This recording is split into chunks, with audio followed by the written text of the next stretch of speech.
আচ্ছা, আজকে একটা নতুন ভিডিও আমি শেয়ার করছি। সেটা হচ্ছে আমার শাশুড়ি বানাচ্ছে কি কি বানাচ্ছে? চিড়ের পোলা। চিড়ের পোলাও। এর পেছনে একটা বড় রহস্য আছে, সেটা খাওয়ার পর বলবো, এখন বলবো না। এই যে এখন এটা কি দিয়েছো মা?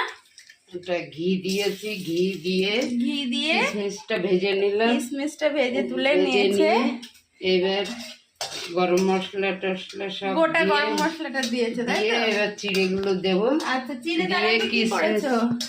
চিড়েটা আগে ধুয়ে নিয়েছি। আচ্ছা, এবার কি করবা? এবার চিড়েটা দেবো, ভাজা হয়ে গেছে। এবার একটু লবণ, একটু চিনি দেবো।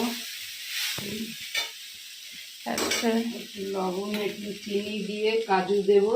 আচ্ছা, কাজু দিয়ে একটু আর এইটা আমাদের কিন্তু বাড়িতে বানানো ঘি। এর রেসিপিটা আমি একদিন দেবো। আমার শাশুড়ি খুব সুন্দর বাড়িতে ঘি তৈরি করে। আচ্ছা, ক চামচ দিচ্ছ তুমি চিনি? 1 চামচ। 1 চামচ মিষ্টি হবে। আর একটু একটু দিয়ে দিচ্ছে লবণ। হলুদ দেবো না, হলো সাদা পোলাও হবে এটা? আর একটু বলছি এটা সাদা পোলাও হবে? হ্যাঁ। আচ্ছা, হলো। আরেকটু চিনি দিয়ে দিলাম, আমি বললাম বলে। একটু মিষ্টি মিষ্টি না হলে পোলাও ভালো লাগে না।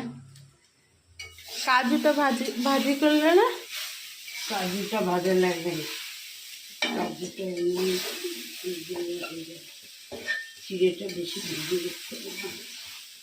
চিড়েতে জল পড়লেই চিড়ে। আর এইদিকে হচ্ছে এই যে আমাদের ডিম সিদ্ধ বড় কাকিমার জন্য, আর এখানে হচ্ছে সুজি জল দিয়ে। আর এইদিকে হচ্ছে আমাদের আজকে সকালের ব্রেকফাস্টে মায়ের হাতে স্পেশাল চিড়ের পোলাও। কাজুটা দিয়ে দিল। আর ওইদিকে আগ্রহে দাঁড়িয়ে আছে আমার সুকন্যা মাহি বিশ্বাস। মাহিকে একটু দিয়েছে মা টেস্ট করার জন্য, মানে লবণ মিষ্টি টেস্ট করার জন্য। দেখি মাহি খেয়ে কি বলে। হয়ে গেছে এবার। গরম তো, ভালো আছে? আচ্ছা, ধর দেখে আমি খেয়ে বলি কেমন হয়েছে।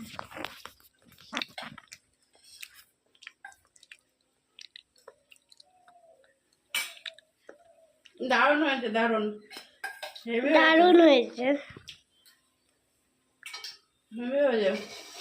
এটা রহস্য হচ্ছে আমার মাহি, আমি যখন প্রেগনেন্ট 5 মাস তখন খেতে চেয়েছিলাম, ভুলে গেছিলাম। এতদিন পরে মনে পড়েছে, তাই মা বললে আজকে বানিয়ে খাওয়াবো। আমার মেয়ে 7 বছর বয়স আজকে, তাই বলে আমি প্রেগনেন্ট কিছু না বলে তাই মা বানিয়ে খাওয়ালো। কেমন লাগলো রেসিপিটা অবশ্যই কমেন্ট করে জানিও। টাটা।